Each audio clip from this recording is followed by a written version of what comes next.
the adversities of special education in the public school system and how it affects people. Me, I was in special ed and I went through some stuff. I mean, I got tested out or whatever for special ed when I was in third grade, and it was different. I struggled all the way up until then, but after I got tested, I felt really weird. And most kids, these days when they feel weird, they get shy, they shut down, and then you don't get them to be their full potential. And that does get frustrating because at least that was my aspect on that. And with that being said, and the most frustrating thing about that is I'm not the only one.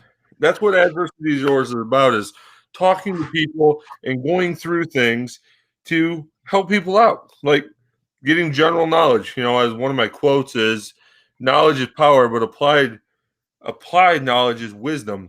And if I can help make someone more wise or help them get through something a little bit easier, that's all what life's about, is helping people out. So today, my special guest is Mr. Matthew Hartmann. Matthew graduated with his MED in the secondary education program at the Hawaii Pacific University, endorsed in social studies and English. I love social studies, not English. But we're working on it, man, with Toastmasters. There we go.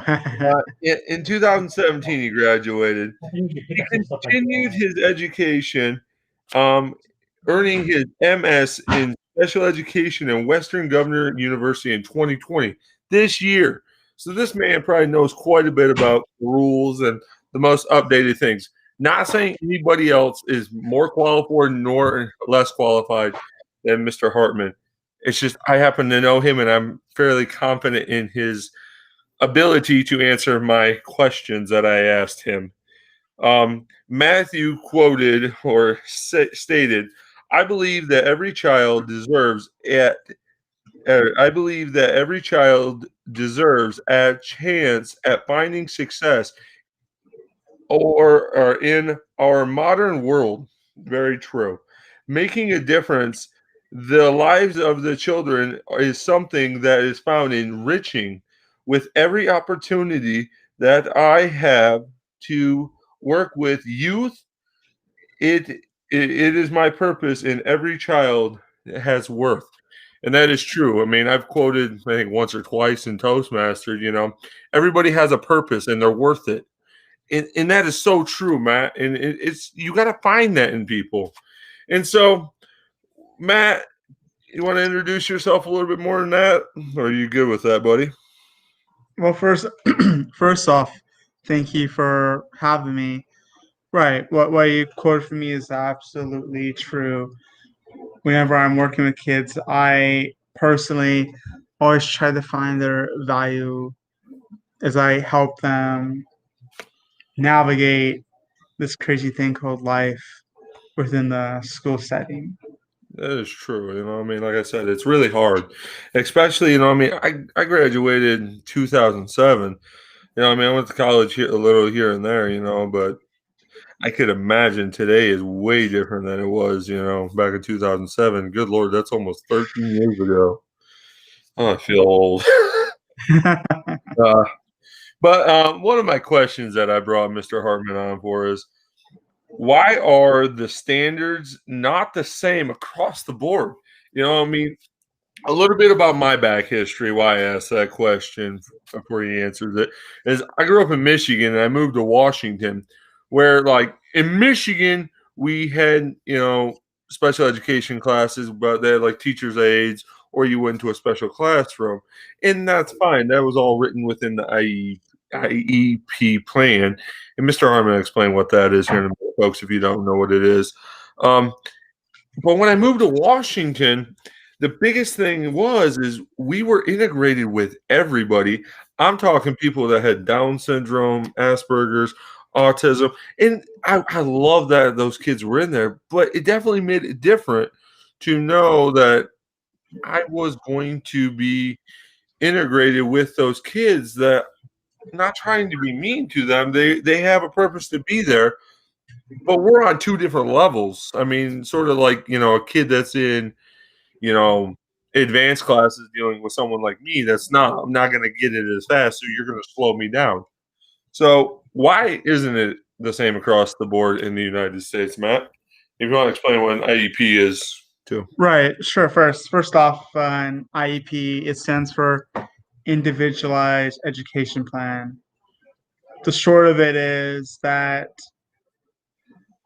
IEPs are used for special education students to modify or provide accommodations to their curriculum needs so they can have access to as much education opportunities as possible while also providing ways for them to reach it.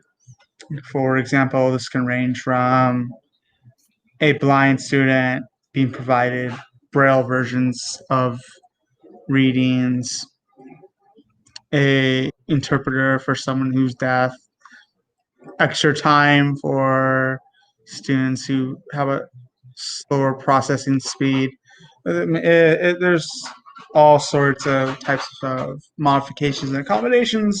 You put those all together, and there's a student's IEP. Gotcha. As for yeah, that's the short of it. Perfect. Yeah, definitely. As for your main question, it's actually a very interesting one because education as a whole is something that is decided on the state government level over the federal level. Mm-hmm. Now, there's a definite dichotomy here. There are federal level education initiatives and guidelines, such as for special education, you have legislation such as IDEA, and those sorts of things provide rules and guidelines for, well, what is a special education student? What are the benchmarks that need to be met Yeah. for them to have access? Okay. But at the same time, what that looks like varies from state to state. So, for example, on the federal level, students must have access to the least restrictive environment to as much as the curriculum as possible for them. But what that curriculum actually looks like is decided on the state level. So, for example, when I was younger, we had Washington state history when I was in high school. Mm-hmm. But now, good 16 years later, wow. There we go. What I know, right? Right. It's weird saying out loud. In the current curriculum, students learn Washington state history in middle school. Wow. And besides the obvious examples of state histories, because obviously every state's going to have their own state history, Correct. even like what requirements are for graduation just varies across the board, state by state, even district by district of what that looks like. Okay. Yeah, I mean, okay, so I got what you're saying. So each state has their own thing, and that's fine.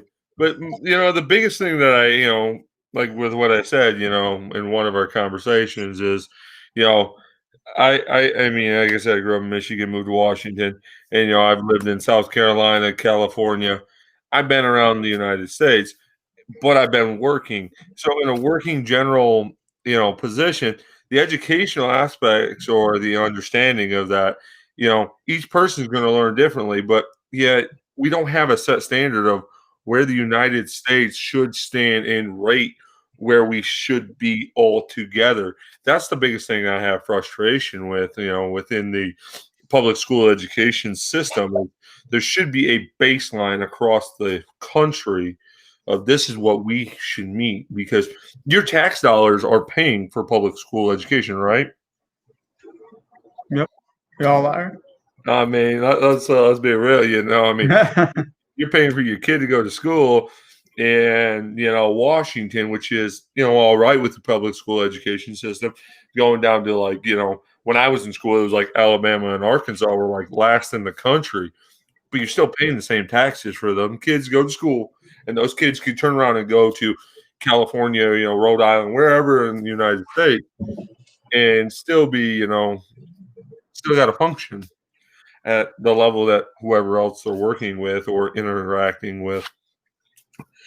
Um, Second question: special education standards are obviously different.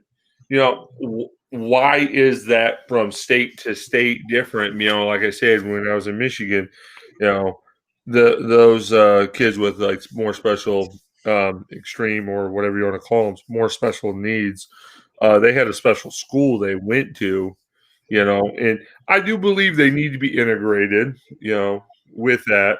But why is that? Right. So the method of where they receive their education is part of the idea legislation. In this case, least restrictive environment (LRE). Basically, what that actually means is what is the least restrictive environment for a student to be able to successfully learn? Is it general education all day? Are they pulled out for part of the time? Are they completely in their own room? Now, Okay. an interesting thing about the standards as far as special education students go, in theory, they're all liable to learn the basic standards across the whole state curriculum. Okay. Now, what that looks like, of course, greatly varies. Mm, And certainly, of course, it's very different for our most exceptional students, well, that you were talking about, right? yeah, Obviously, right. Obviously, realistically, for them, they're learning life skills, correct. right? And Yeah. of course, obviously, we're now when we talk more of your students in, say, resource rooms, Mhm. they're right. They're still learning the same stuff as everyone else. Just the approach is modified to make it more accessible. So it's like, for example, I was teaching a book to some students, and instead of just all of us reading copies together out loud, we gave students access to the audiobook so they could read the words while listening, just to Okay. make it a little bit easier for them to process what was actually happening in the story. Yeah, I mean, they did that for me too, because mine was memory retention. So, like when I'm reading, my brain doesn't somehow wire, didn't click. Now I believe it. Like I forced myself to make it click. I read it over several different times. It's a little bit different when it's real life experiences. To I got to go to school just to graduate. When money's on the line, real Right. happen. You put the fire under them, they're gonna move. Right, and of course, once you're adult, in theory, you know, when you're growing up, that you're being taught all these coping skills to be able to work through things. And right, obviously, in best case scenario, as an adult, all right, I Yeah, know there's things that challenge me, but I've learned the coping mechanisms to still make it work. correct. Right. And then realistically, with any of these conversations that we're having, it all comes down to choice. These kids, me, anybody in general, it's all a choice if you want to choose to let it defeat you or you want to figure out how to beat it. With my third question, what is your experience within this topic of like public school education system down to the special education system? What is your experience within that? You want to give more broader? Sure. More broadly, I've worked both in the gen ed classrooms, special ed specific classrooms, like all of them. And then Mm, I've seen classes where it's integrated, The students have the IEPs that already pulled out. There's being provided the accommodations right there. But in my most recent capacity, I was in a special education school only for special education students with social emotional disorders. Got It's very interesting. yeah, Because like on the one hand, there were definitely modifications to help them self-regulate, but yeah, on the other hand, I mean, I definitely firmly believe in giving them a challenge if in the best way possible that they could actually meet it. So that's obviously the trick. At the set goals that they can meet it. For example, mine, we read through our chapters and we would have Socratic seminars to really talk about what's happening in the book, which in this case was taking place in the Jim Crow South, yeah, and we were shining it back onto our modern 2020 issues to have very honest and serious conversations. And I mean, it went fantastic. yeah. Yeah. It's perfect, perfect. I love to hear that kind of stuff. Great. You have great experience within this field. Like I said, you have a lot of knowledge. My last and final question before we part ways here is how is the education system changing today? Opposed to back in the day when, for instance, let's say public school. I mean, besides the general public school education, like within special education, you know, what is it? Well, Les Brown, one of my favorite motivational speakers, he talks about being educated or educated, mentally retarded, and the teachers could say that back in the day when he was in school, and I'm like, today there's a no-go zone. For that. Like, what changes do you see currently, and where do you see this public school education system slash special education system go within the near future?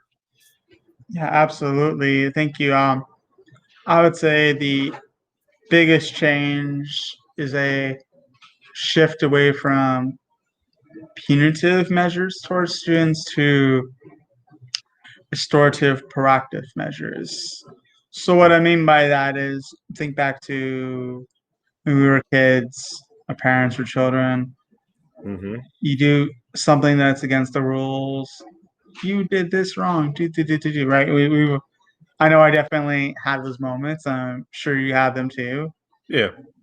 Um, now, but now there's a strong push towards positive reinforcements. So, for example, one of the most commonly used systems, and one that I personally subscribe to as much as possible, is it's called PBIS, Positive Behaviors Intervention Supports. And the basic premise of it is that we all recognize that things haven't worked in the past. Hmm. Let's see what we can do about it. So, for example, one big part is a shift from teacher focused learning. Think Snoopy, where the teacher's just going what, Yeah. talking their ears off, to student directed. For example, like with the kids I was working with, let's pull out what your thoughts are. I don't want it just be me telling you what do you think. So basically, what you're trying to do is get inside their head to figure out how they learn. And that's the best way to do it because, like I said, there's a million different ways to teach someone something, but if it doesn't connect with them, it don't connect with them. Exactly. You're not going to get it to go through. You know, like me, I learn. It sounds sort of weird, but I learn. When my back's up against the wall and I have to do it. I don't. You give me an inch, I'm going to take a mile. I've known that for years. With me, even I mean, I love Toastmasters, and that's how you and me know each other. But like even when I do my speeches, like you guys are like, "Oh, you did a great job." You're thinking to yourself, "You probably worked on that for hours." No, honestly, sometimes I just write it on my phone and I go over it.